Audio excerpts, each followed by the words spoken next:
On l'appelle la Dame Blanche. Mais ceux qui l'ont vraiment vue ne prononcent plus jamais son nom. Tout commence sur une route vide, toujours la nuit, toujours après minuit. Une départementale entourée d'arbres, là où le brouillard descend si bas qu'il avale les phares. Vous conduisez seul. La radio grésille. Puis, plus rien. Un silence étrange. Trop lourd. Et là, au bord de la route, une femme. Immobile. Une robe blanche longue, tachée au niveau de l'ourlet. Des cheveux noirs qui cachent son visage. Elle ne fait pas de signe. Elle ne bouge pas. Elle est juste là. Certaines personnes accélèrent. D'autres ralentissent. Ceux qui ralentissent racontent la même chose.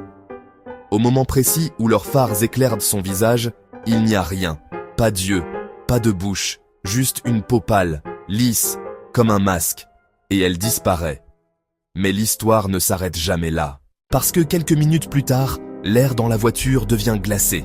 La buée envahit les vitres et une odeur d'eau stagnante remplit l'habitacle. Puis, un bruit, un léger froissement de tissu qui ne vient pas de l'extérieur, il vient de l'arrière. La plupart des gens n'osent pas regarder dans le rétroviseur. Ceux qui le font voient une silhouette blanche assise sur la banquette arrière.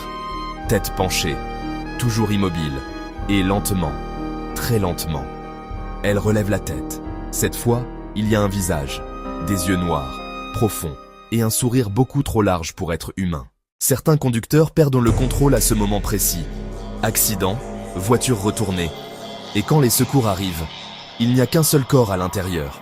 Mais sur la vitre arrière, tracée dans la buée de l'intérieur, on retrouve toujours la même phrase. « Merci de m'avoir ramené ». La légende dit que la Dame Blanche est l'esprit d'une femme morte sur cette route, abandonnée, oubliée, et qu'elle cherche quelqu'un pour prendre sa place. Alors si un jour vous roulez de nuit, et que votre radio s'arrête sans raison, et que le brouillard devient trop épais, ne ralentissez pas, ne vous arrêtez jamais, et surtout, quoi qu'il arrive, ne regardez pas dans votre rétroviseur.